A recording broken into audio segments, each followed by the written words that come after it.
Aku ini cuma bangku tua. Diam di sudut beranda, mendengar cerita negeri lewat radio kecil dan layar yang kadang menyala.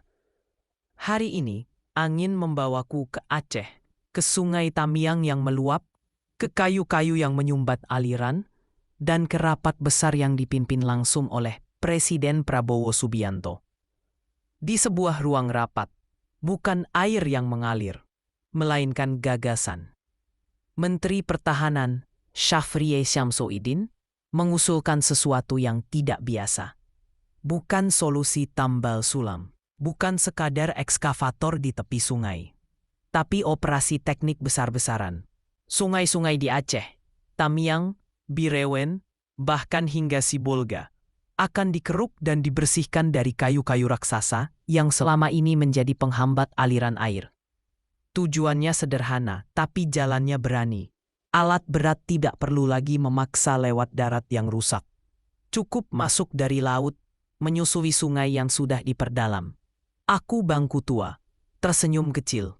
Ini bukan cara cepat, tapi cara yang dipikirkan. Presiden Prabowo mendengarkan, lalu menyetujui. Ia menyebutnya bukan sekadar proyek, melainkan big engineering operasi.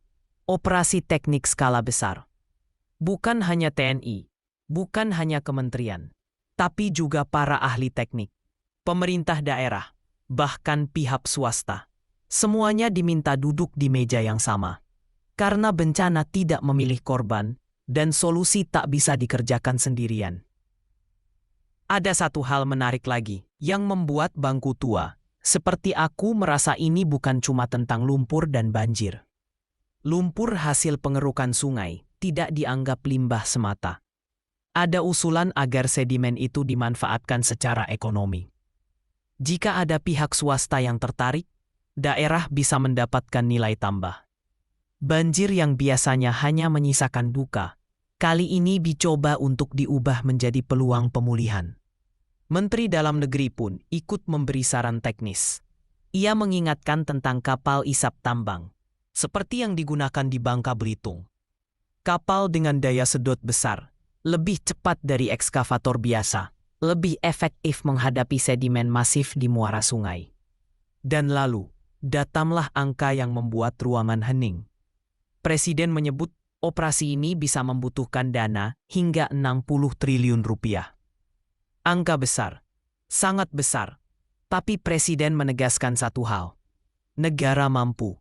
Ia bahkan memilih tidak menetapkan status bencana nasional, bukan karena menutup mata, melainkan untuk menunjukkan bahwa pemerintah tidak bergantung, bahwa negara berdiri di atas kakinya sendiri.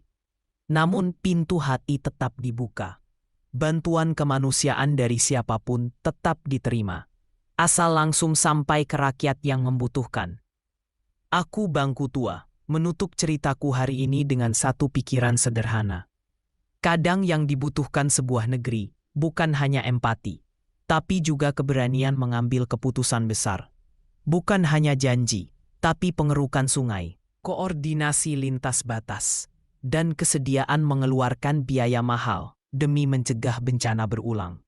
Dari Aceh, dari sungai yang diluruskan kembali, negeri ini sedang belajar satu hal. Air harus mengalir, dan negara tidak boleh tersumbat oleh keraguan. Aku bangku tua, dan aku bercerita.